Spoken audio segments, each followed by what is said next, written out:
झारखंड में धनबाद का इलाका कोयला खानों के लिए जाना जाता है। धनबाद से कुछ दूरी पर चंडीपुर नाम का एक छोटा सा गांव था, जहां राहुल अपनी पत्नी और बेटे के साथ रहता था। कुछ समय पहले राहुल की नौकरी छूट गई थी। कई दिनों से उसे कोई काम नहीं मिल रहा था। मैं सोच रहा हूँ कि धनबाद जाकर कोयले की खान में काम कर लूँ। अगले साल संजय का कॉलेज में एडमिशन कराना है। ऐसे खाली बैठे काम नहीं चल पाएगा। कोयले की खान में काम करने मत जाओ। उन खानों में एक चुड़ैल का साया है। पिछले साल याद है ना, इन्हीं दिनों में पिंकी का पति चंदन मरा था। खान के मालिक ने उसे एक हादसा बताया था, लेकिन पूरा गांव जानता है कि चंदन की जान चुड़ैल ने ही ली थी। हमारे गांव की औरतें तक खान में काम करने जाती हैं और मैं आदमी होकर चुड़ैल के डर से घर में बैठा रहूं। ठीक है, अगर तुम्हें खान में काम करने जाना ही है तो मैं भी तुम्हारे साथ चलूंगी। राहुल और उसकी पत्नी लक्ष्मी धनबाद की कोयले की खान में जाकर मजदूर के रूप में काम करने लगे। एक दिन जब लक्ष्मी भाले से एक चट्टान खोद रही थी तो उसे चट्टान में किसी औरत का भयानक चेहरा दिखाई दिया। लक्ष्मी भाला फेंककर वहाँ से भागी और शोर मचाने लगी। चुड़ैल, चुड़ैल, यहाँ चुड़ैल है। खान के मजदूर इकट्ठा हो गए। क्या हुआ लक्ष्मी? मैंने चट्टान में भूतनी का सिर गड़ा हुआ देखा। सारे मजदूर उस चट्टान के पास गए जहाँ लक्ष्मी खुदाई कर रही थी। मजदूरों को चट्टान में कुछ भी दिखाई नहीं दिया। क्यों हम लोगों को डराकर हमारा वक्त बर्बाद कर रही हो? कुछ भी तो नहीं है यहाँ पर। चलो भाइयों, काम पर चलते हैं। सारे मजदूर अपनी अपनी जगह चले गए। लक्ष्मी, चुड़ैल का ख्याल अपने दिमाग से निकाल दो। तुम्हारे वहम की वजह से तुम्हें डर लग रहा है। लक्ष्मी भाला लेकर चट्टान की खुदाई करने लगी। चट्टान तोड़ने के लिए लक्ष्मी ने जोर से भाला चट्टान में मारा, लेकिन उसने देखा कि भाला भूतनी के माथे में घुस गया है। लक्ष्मी फिर शोर मचाने लगी। चुड़ैल, चुड़ैल, भाइयों बहनों, जल्दी यहाँ आओ, देखो चुड़ैल। जब तक मजदूर लक्ष्मी के पास पहुँचे, चुड़ैल का चेहरा चट्टान से गायब हो चुका था। मजदूरों ने लक्ष्मी की शिकायत खान के ठेकेदार दीपक चौधरी से कर दी। क्या बात है? तुम क्यों शोर मचाकर मजदूरों को डरा रही हो? अगली बार ऐसा कुछ किया तो तुम्हें काम से निकाल दूंगा। उस रात लक्ष्मी और राहुल घर पहुँचे तो लक्ष्मी बहुत उदास थी। राहुल, मैं सच कह रही हूँ, मैंने चुड़ैल का चेहरा देखा है। वो बार बार मेरी आंखों के सामने आ रही थी। मेरा विश्वास करो राहुल, मैं सच कह रही हूँ। ठीक है, मैं तुम्हारा विश्वास करता हूँ। मान लिया कि तुमने चुड़ैल को देखा, लेकिन वो चुड़ैल तुम्हें कोई नुकसान तो नहीं पहुंचा रही ना। अगली बार जब तुम्हें वो दिखाई दे तो तुम बस अपना काम करते रहना, ना चिल्लाना ना शोर मचाना। कुछ दिनों बाद दिवाली आई। ज्यादातर मजदूर छुट्टी पर चले गए, लेकिन लक्ष्मी और राहुल ने छुट्टी नहीं ली। उस रात खान में बहुत कम मजदूर थे। लक्ष्मी को चट्टान से चुड़ैल निकलती दिखाई दी, लेकिन इस बार लक्ष्मी ने शोर नहीं मचाया। चुड़ैल लक्ष्मी के अंदर प्रवेश कर गई। कुछ दूरी पर ठेकेदार मजदूरों से बात कर रहा था। लक्ष्मी भाला लेकर चुपचाप ठेकेदार के पास गई और उसने अपना भाला ठेकेदार की पीठ में भोंक दिया। खान के अंदर कोहराम मच गया। मजदूर डर के मारे बाहर भागने लगे। ये तुमने क्या किया लक्ष्मी? क्या पागल हो गई हो? राहुल ने देखा कि लक्ष्मी के अंदर से एक आत्मा निकली और चट्टानों में जाकर समा गई। लक्ष्मी बेहोश होकर गिर पड़ी। कुछ देर बाद पुलिस खान के अंदर आई। पुलिस के साथ खान का मालिक राकेश उपाध्याय भी था। तुमने ठेकेदार दीपक चौधरी का खून क्यों किया? मैंने खून नहीं किया। मेरे अंदर एक आत्मा प्रवेश कर गई थी। उसने मेरे शरीर को माध्यम बनाकर ठेकेदार का खून कर दिया। ये सच कह रही है इंस्पेक्टर साहब। मैंने भी इसके अंदर से आत्मा को बाहर निकलते देखा था। इंस्पेक्टर साहब, लक्ष्मी को गिरफ्तार करो और इसे फांसी पर लटकाओ। दीपक मेरे छोटे भाई जैसा था। बिना जांच किए किसी को फांसी पर नहीं लटकाया जा सकता। राकेश जी, फिलहाल के लिए मैं लक्ष्मी को सिर्फ गिरफ्तार कर रहा हूँ। लक्ष्मी, तुम मेरे साथ पुलिस स्टेशन चलो। खान के मालिक राकेश उपाध्याय से पूछताछ के दौरान इंस्पेक्टर को शक हुआ कि राकेश कुछ छुपा रहा है। हमें राकेश उपाध्याय पर नजर रखनी पड़ेगी, तभी इस कोयले की खान का सच हमारे सामने आ सकता है। आधी रात को राकेश एक तांत्रिक के साथ कोयला खान में पहुंचा। बाबा, मुझे बचा लो। उस चुड़ैल ने दीपक को मार दिया है। आज नहीं तो कल वो मेरे ऊपर भी हमला जरूर करेगी। तांत्रिक ने खान के अंदर शुद्धि यज्ञ करना शुरू किया। चुड़ैल खान की दीवार से बाहर निकल आई। तुझे क्या लगता है राकेश, ये तांत्रिक तुझे बचा लेगा? तू तो मरेगा ही, तेरे साथ ये तांत्रिक भी मरेगा। तभी पुलिस इंस्पेक्टर वहाँ पहुँच गया और उसने तांत्रिक और राकेश को पकड़ लिया। सुनो, तुम जो भी हो मुझे सब कुछ बताओ। अगर तुम राकेश को मारती हो तो डर के कारण कोई दूसरा आदमी इस खान को नहीं खरीदेगा और ये खान बंद हो जाएगी। हजारों मजदूरों की रोजी रोटी छिन जाएगी। तुम मुझे सच्चाई बताओ ताकि मजदूरों की जिंदगी तबाह होने से बच सके। मेरा नाम कंचन है। 10 साल पहले मैं भी एक मजदूर की तरह इस खान में काम करती थी। राकेश और ठेकेदार दीपक ने एक रात मेरे साथ छेड़खानी की। मैंने इन दोनों को एक पत्थर मारा और यहाँ से भाग निकली, लेकिन इन दोनों ने मुझे पकड़ लिया, मेरे साथ गलत काम किया और फिर मुझे मार दिया। जब तक मुझे न्याय नहीं मिल जाएगा तब तक मेरी आत्मा इसी खान में भटकती रहेगी। मैं तुम्हें न्याय दिलाऊंगा और राकेश सलाखों के पीछे होगा।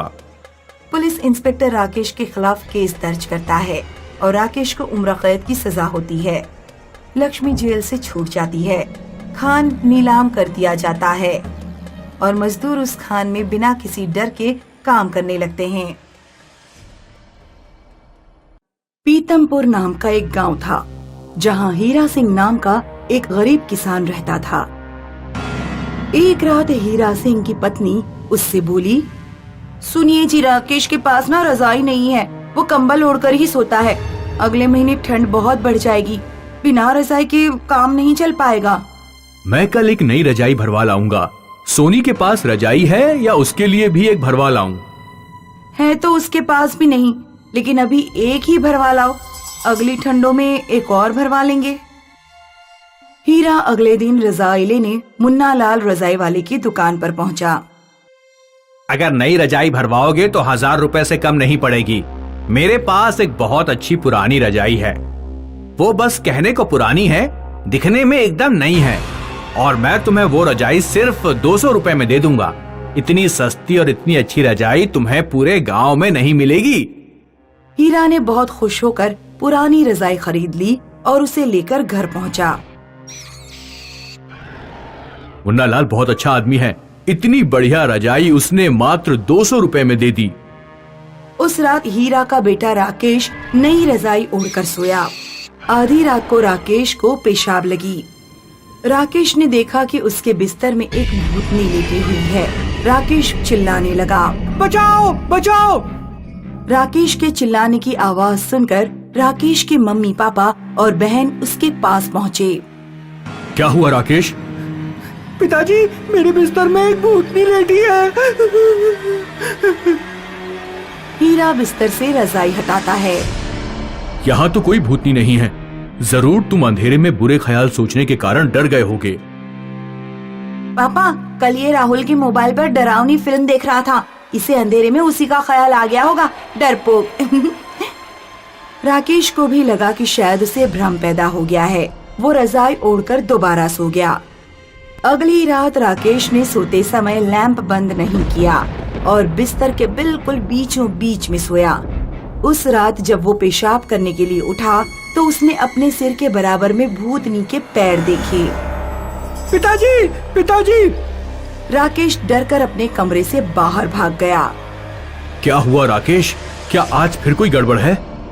हाँ पिताजी, आज रजाई में फिर वही भूतनी लेटी है, मैंने उसके पैर देखे। हीरा का परिवार कमरे में गया। चारों ने देखा कि रजाई के अंदर कोई घुसा हुआ है। पिताजी, रजाई के अंदर तो सचमुच कोई लेटा हुआ है। डरो मत, चूल्हे से जरा थोड़ी आग लेकर आओ। सोनी जैसे ही चूल्हे से जलती हुई आग की लकड़ी लेकर आई, भूतनी गायब हो गई। राकेश ने डरते हुए रजाई हटाई। रजाई के अंदर उसे एक मंगलसूत्र पड़ा मिला। रजाई में ये मंगलसूत्र कहाँ से आ गया? इस रजाई में जरूर कोई गड़बड़ है। राकेश बेटा, अब इस रजाई को मत ओढ़ना, फिलहाल पुराना कंबल ही इस्तेमाल करो। अब सुनिए जी, कल आप मुन्ना लाल के पास जाना और इस रजाई के बारे में पूछना। ये रजाई उसे कहाँ से मिली, किसने दी, पता करके आना। अगले दिन सुबह को हीरा मुन्ना लाल रजाई वाले के पास पहुँचा। मुन्ना लाल, तुमने जो मुझे पुरानी रजाई दी थी उससे हमारे घर में कुछ अजीब घटनाएं हो रही हैं। रात में कोई आत्मा उस रजाई में आ जाती है। कौन सी रजाई? मैंने तुम्हें कोई रजाई नहीं दी थी, तुम तो मेरी दुकान पर आए ही नहीं थे। ये क्या बकवास कर रहे हो? अभी 2 दिन पहले ही तो तुमने मुझे 200 रुपए में एक रजाई बेची थी। कोई सबूत है तुम्हारे पास कि मैंने तुम्हें रजाई बेची थी? दुकानदारी के समय टाइम बर्बाद मत करो। तुम्हें कोई भ्रम हो गया है, मैंने तुम्हें कोई रजाई नहीं दी थी। हीरा को मुन्नालाल का व्यवहार देखकर बहुत आश्चर्य हुआ। मुन्नालाल इतनी जल्दी सब कुछ कैसे भूल सकता था? हीरा ने सारी बात जाकर अपनी पत्नी को बताई। मुन्नालाल जरूर कुछ छुपा रहा है, इसके पीछे कुछ कारण तो जरूर होगा। अगर वो नहीं बताएगा तो भी हम रजाई का राज पता लगा कर रहेंगे। आज मैं वो रजाई ओढ़कर सोऊंगी। अगर भूतनी की जगह भूत होता तो मैं तुम्हें रजाई नहीं ओढ़ने देता। उस रात हीरा की पत्नी रजाई ओढ़कर सोई। आधी रात को उसे अपने पेट पर भार महसूस हुआ। जब उसने लैंप जलाया तो देखा कि भूतनी उसके पेट पर बैठी हुई है। हीरा की पत्नी चीखना चाहती थी, लेकिन भूतनी उसका गला दबाने लगी। हीरा की पत्नी जब झटपटाई तो उसका हाथ लैंप से जा टकराया, जिसकी आवाज से हीरा की नींद खुल गई। हीरा ने देखा कि भूतनी उसकी पत्नी का गला दबा रही है। हीरा तुरंत दौड़कर रसोई में आग लेने गया। जब वो एक जलती हुई लकड़ी लेकर वापस लौटा तो उसने देखा कि उसके परिवार ने भूतनी को पकड़ लिया है। हीरा की पत्नी ने भूतनी के बाल पकड़ रखे थे और राकेश और सोनी ने भूतनी के हाथ पैर जकड़ रखे थे। बता तू कौन है, वरना तुझमें आग लगा दूंगा। मेरा नाम कमला है। कुछ याद आया? मुन्नालाल की बेटी। हाँ याद है, लेकिन तुम तो 5 साल पहले टीवी की बीमारी से मर चुकी हो। नहीं, मेरे पिता मुन्नालाल ने मुझे गला दबाकर मारा था, क्योंकि मैंने चुपचाप उनकी मर्जी के खिलाफ बीरपुर गांव के एक लड़के से शादी कर ली थी। एक रात जब मैं इसी रजाई में सो रही थी तो मेरे पिता ने मेरा गला घोट दिया और गांव में फैला दिया कि मैं टीबी से मर गई, जबकि मेरी टीबी की बीमारी कई साल पहले ठीक हो चुकी थी। जब तक मेरे पिता को सजा नहीं मिलेगी, मेरी आत्मा इसी रजाई में कैद रहेगी और इसे कोई नहीं ओढ़ पाएगा। हीरा सारी बात जाकर गांव के लोगों को बताता है। गांव के लोगों ने दबाव डालकर मुन्नालाल से सारा सच उगलवा लिया। मुन्नालाल को फांसी की सजा दी गई। तब कमला की आत्मा रजाई छोड़कर चली गई।